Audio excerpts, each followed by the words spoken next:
My name is Emma. I am 26 years old, and 3 months ago, I married a billionaire. People think I married him for his money, and maybe, in the beginning, they were right. But they do not know what happened after I walked through the doors of his mansion.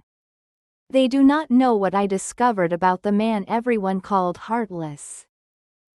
And they definitely do not know why I chose to stay after I had the chance to walk away with millions of dollars. Let me start at the beginning. My family had lived in the same small house for almost 30 years. It was not beautiful. The paint was old, the roof leaked when it rained, and the kitchen was so small that 2 people could barely stand in it at the same time. But it was home. My father had built the house with his own hands, and my mother had raised my younger brother there. I had grown up believing that no matter how difficult life became, that house would always be ours. Until one morning, a letter arrived. I opened it at the kitchen table, and my hands started shaking as I read it. The bank was taking our house. My father had borrowed money years ago to keep his small construction business alive. The business had failed, the debt had grown, and now the bank wanted everything back. We had 30 days before my family would have nowhere to live. My mother started crying when I told her. My father just sat there silently, looking smaller than I had ever seen him. I promised them I would find a way. I took every extra shift I could. I worked at a small hotel during the day and served food at a restaurant at night. I stopped buying anything I did not absolutely need. But the debt was too large. No matter how hard I worked, I was never going to make enough money.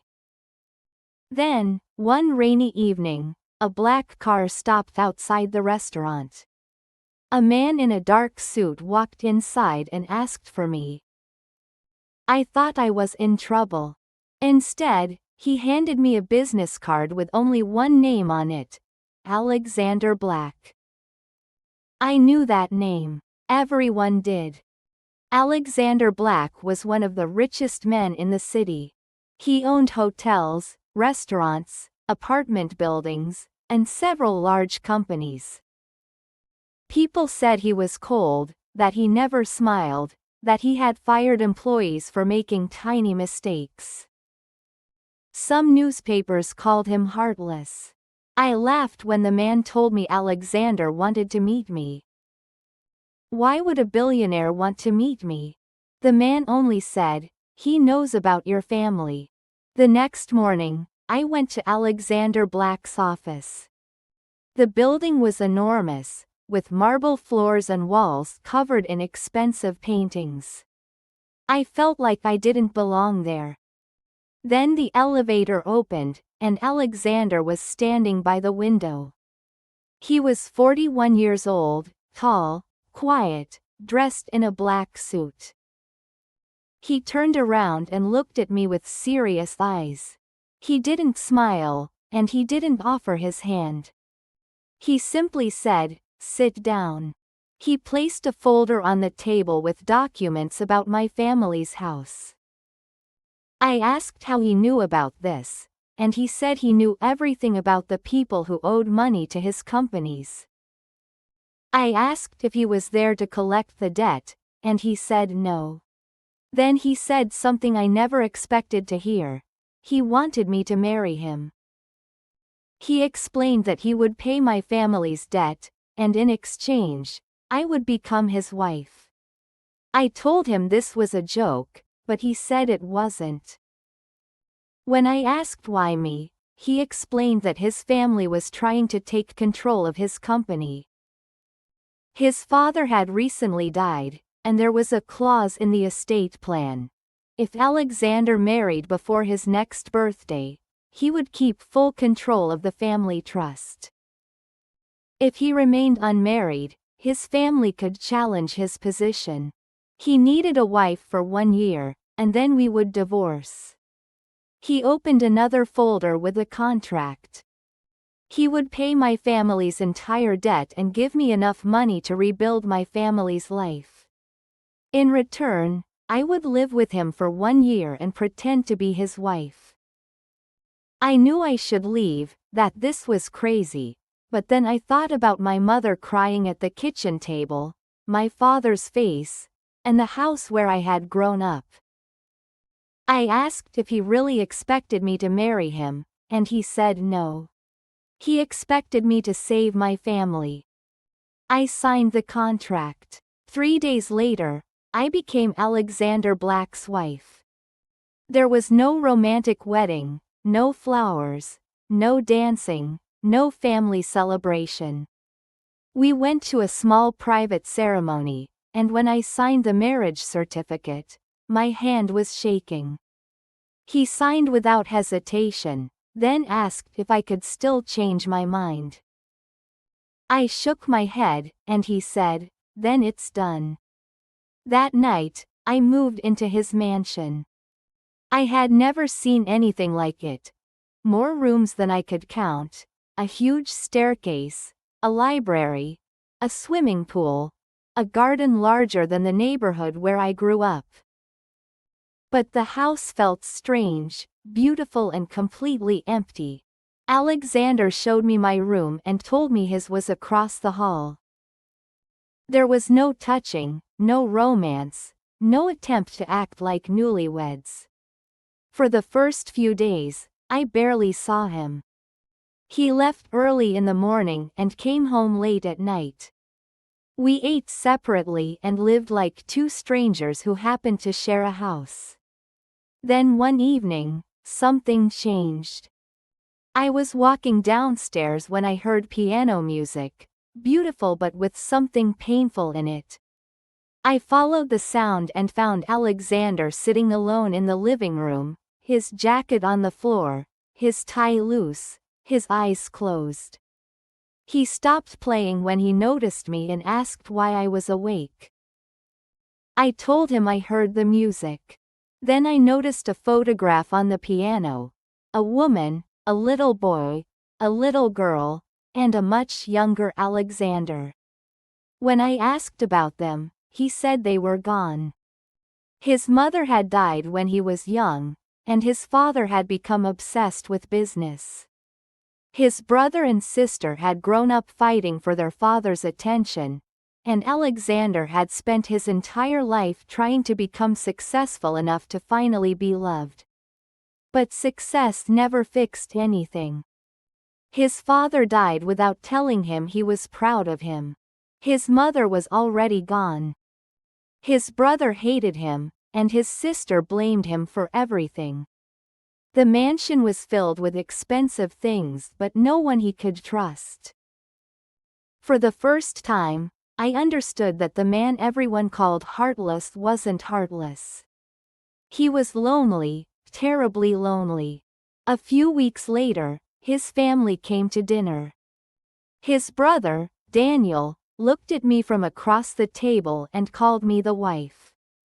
His sister, Victoria, asked Alexander if he really expected them to believe this marriage was real, then asked me how much he had paid me. My face grew hot. Alexander's eyes changed, and he told her not to speak to me like that. She laughed and said we both knew why I was there. Daniel added that I wanted the money. I looked down at my plate, wanting to disappear. Then Alexander stood, his chair scraping loudly across the floor, and demanded an apology. When Daniel asked for what, Alexander said, "For insulting my wife." Victoria asked if he actually cared about me, and he didn't answer. He simply told them to leave his house. Daniel said he couldn't throw them out, and Alexander reminded him that he owned the house. He pointed toward the door and told them to leave. They left. I asked Alexander why he had defended me, and he said, "Because you're my wife." I asked sadly if it was only because of the contract, and he didn't answer. That night, I couldn't sleep. I kept thinking about what had happened. I had entered this marriage to save my family, but somewhere along the way, I had started caring about Alexander. I noticed when he skipped meals, when he looked tired, when he never slept well. So I started cooking dinner. At first, he barely reacted. Then one evening, he came home early and stopped when he saw the table. He asked if I had cooked, and I said yes, for my husband. He looked at me for a long moment, then smiled, the first time I had ever seen him smile. Something inside my heart changed. Months passed, and our marriage slowly became real. We talked, we laughed, we walked through the garden at night. He told me about his childhood, and I told him about mine. He bought me expensive things, but I realized I didn't care about any of them. I cared about the man who sat beside me on the kitchen floor when I was having a bad day, who remembered how my mother liked her tea, who secretly repaired my father's old truck. I cared about Alexander. I loved him, and that terrified me, because I knew the contract would end after 1 year, and I didn't know how I would survive losing him. Then everything changed. Alexander's brother and sister launched a legal attack against him, claiming our marriage was fake and that I had married him for money. They wanted to remove him from the company. Lawyers arrived at the mansion, reporters started following me, and people online called me a gold digger, a nobody who wanted his money. Everywhere I went, people judged me, and I began to wonder if they were right, if I had destroyed Alexander's life. One night, I packed a suitcase. Alexander found me at the door and asked where I was going. I told him I was leaving, because his family was destroying him because of me. He said this wasn't my fault, but I insisted it was, that I had come into his life because I needed money, and now I loved him. His eyes filled with tears. I had never seen him cry. He whispered, "Say that again," and I said, "I love you." He closed his eyes and held me, not because of the contract, not because of money, but because he loved me too. But the next morning, something happened that changed everything. Alexander's lawyer came to the house and placed a document in front of me. Alexander had cancelled our contract completely.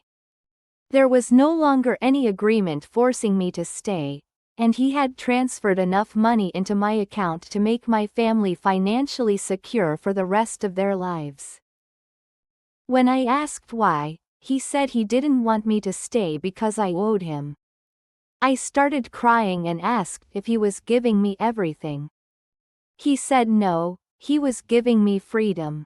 I realized that the man I married because I needed money was now the man willing to lose me so I could be free, and suddenly I understood what love really was. Love wasn't holding someone because you were afraid of losing them. Love was giving someone the freedom to leave, and hoping they chose to stay. I took the document and tore it in half. When Alexander asked what I was doing, I told him I didn't want his money, that I was staying because I loved him. He pulled me into his arms, and for the first time, I wasn't his wife because of a contract. I was his wife because I chose him. A year later, his family tried one final time to destroy us. They brought our marriage to court, claiming I had manipulated him, that he was emotionally unstable, that I was only waiting for him to die. I sat in that courtroom and listened to strangers describe me like I was a criminal. Then Alexander stood. His voice was calm as he told the judge I had never asked for his money. He showed proof that I had refused millions of dollars, photographs of me caring for him when he was sick, and bank records proving that every dollar he gave my family had been part of our original agreement. Then he looked at me and said that I had come into his life because I needed help, but I had stayed when I no longer needed anything from him. The courtroom became silent. His family lost the case. Afterward, Alexander and I went home, not to celebrate, not to drink champagne, but simply to sit together in the garden. The mansion was still enormous, the money was still there, but none of it mattered anymore. Alexander took my hand and asked if I regretted marrying him. I smiled and said, "Every day." He looked shocked, and then I laughed and told him I regretted that I hadn't met him sooner. He smiled, and the man everyone called Heartless was holding my hand. I realized that people had judged our marriage from the outside. They saw my age, his money, the mansion, the contract. But they never saw the lonely man sitting at the piano at midnight, the way he looked at me when he thought I wasn't watching, or how carefully he remembered the smallest things about me. I married Alexander because I needed to save my family, but somewhere along the way, he became my family.